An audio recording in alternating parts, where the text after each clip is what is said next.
तहसीन जी, जितनी नैतिकता की उम्मीद आप भारतीय जनता पार्टी से कर रहे हैं, उतनी नैतिकता आप संजय राउत से भी उम्मीद कर लीजिए। आप सोचिए, वो गाली देंगे सार्वजनिक मंच से अपने सांसदों को, और आप उम्मीद करेंगे कि वो सांसद उनके साथ रहेंगे।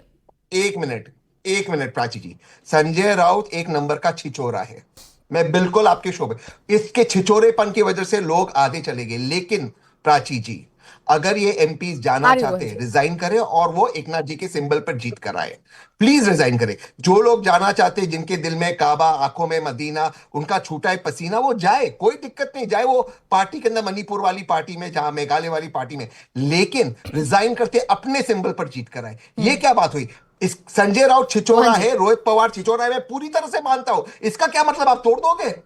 रोहन जी भाई, आप कितना भी मना करें, लेकिन जो महाराष्ट्र में हो रहा है उसके पीछे आप हैं, ये अनुराग भदौरिया जी ने भी कहा और ये तहसीन जी ने भी कहा।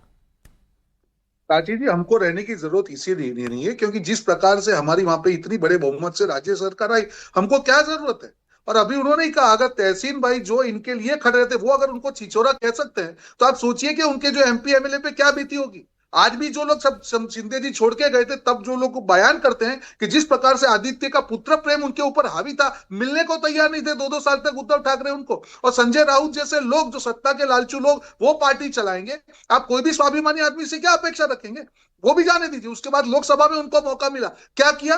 जब चुनाव आए विधानसभा के, तब उनको सीएम कैंडिडेट तक कांग्रेस ने डिक्लेयर नहीं किया था, और आज जो उसका ठीकरा यहाँ पे फोड़ रहे हैं। जो लोग भी जो जनता के बीच में चुन के जाते हैं प्राची जी, उनको जनता के पास वापस जाके अपना मुंह दिखाना होता है। कौन से मुंह से उनके सांसद जनता के पास जाके कहेंगे कि वक्त अमेंडमेंट बिल का विरोध किया उद्धव ठाकरे ने? कौन से मुंह से जाके कहेंगे कि 370 का विरोध किया? कौन से विरोध से जाके कहेंगे ट्रिपल तलाक का विरोध किया? क्या आप ये सोच सकते हैं कि बाला साहब ठाकरे के पुत्र की पार्टी ऐसे मुद्दे पे विरोध कर सकती है? कौन से, वो भी चुने हुए प्रतिनिधि है, कोई भी आदमी ऐसे ही नहीं जाता है। कोई डर नहीं होता है, कोई लालच नहीं होती। मोहन जी, लेकिन आपको राज्य में जरूरत हो ना हो, आपको दिल्ली में तो जरूरत है ना। विपक्ष को आपका मिशन 360 दिख रहा है। बिल्कुल, वापस देखिए प्राची जी, वापस मैं बोल रहा हूं कि अगर कोई पार्टी, कोई आदमी या एमपी एमएलए छोड़ के जाते हैं, उसमें आत्ममंथन की जरूरत होगी कि उनको भी मालूम है कि उनको भी जनता के पास वापस जाना है, जनता से वोट लेना है, तो उनके पास जवाब ये होना चाहिए। जब ये सारी पार्टी अपनी मूल विचारधारा से विमुख होकर पुत्र प्रेम, परिवारवाद में जितनी भी पार्टियां खत्म हुई है प्राची जी, बहुत छोटा रिस्पॉन्स करिएगा और एक आखिरी चीज 30 सेकंड, ओनली 30 सेकंड्स।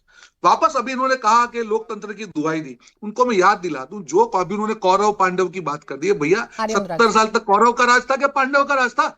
ये कौरव नहीं थे क्या कि 300 आर्टिकल 356 का मिसयूज करके 80 बार गवर्नमेंट 90 बार गिरा दी? 1980 में इंदिरा गांधी ने चुनी हुई कितनी सरकार को गिराई? अब एक सेकंड रोहन जी, आ गई आपकी नैतिकता और लोकतंत्र की दुहाई, अब बोले आप तहसीन जी। रोहन भाई की मैं हर बात को मानता हूँ, मान लिया रोहन भाई की मैं हर बात को मानता हूं, लेकिन रोहन भाई जो सांसद शिवसेना के सिंबल पर चुन के आए, कांग्रेस के साथ और एनसीपी के साथ, मुसलमानों के वोटों पर, दलित के वोटों पर, क्या वो नहीं जानते थे एजेंडा क्या था? तब उनका ईमान नहीं डगमगाया, आज डगमगाया जब आपको बहुमत की जरूरत है। ये गलत है रोहन भाई, ये आप भी जानते हैं, हम भी जानते हैं, आप कैसे भी वापस मैं बोल रहा हूँ, वक्त अमेंडमेंट बिल, तहसीन भाई आप भी इतनी डिबेट करते हैं, वक्त अमेंडमेंट बिल के कई इशू थे, आपने भी उसको कहा कि नहीं ये तो बिल्कुल ठीक है। तो यहाँ पे तो धर्म के नाम पे अगर आप वक्त अमेंडमेंट बिल का विरोध करते हैं, वो तो पूरा तुष्टीकरण हो गया ना।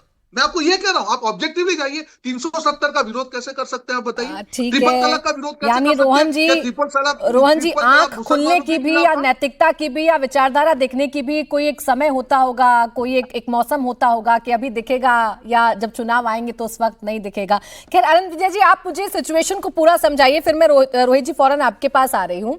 क्या ये उतना ही सीधा सीधा है जितना सीधा सीधा रोहन जी बता रहे हैं कि भाई आत्ममंथन करना चाहिए, सांसद नाराज, विचारधारा खत्म हो गई, या इसके पीछे कोई और स्क्रिप्ट है, कुछ और बातें हैं, कुछ और सियासी मायने?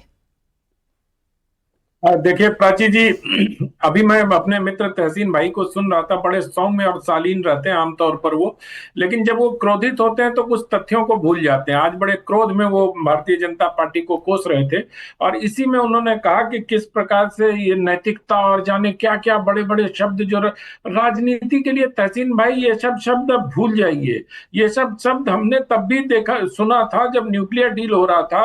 आप याद करिए तब कितनी राजनीतिक नैतिकता का मुजाहरा भारतीय राजनीति में हुआ था, किस प्रकार से, अब वो कांग्रेस पार्टी के नेता मरहूम हो चुके हैं इसलिए उनका नाम लेना उचित नहीं होगा, किस प्रकार से बहन मायावती जी को लाया गया था, किस प्रकार से समाजवादी पार्टी के साथ उस समय मायावती को लाना कितना कठिन था, और किस प्रकार से उत्तर प्रदेश के एक नौकरशाह उसमें जुटे थे जिन्होंने ये सारा काम किया था, सब आपकी जानकारी में है।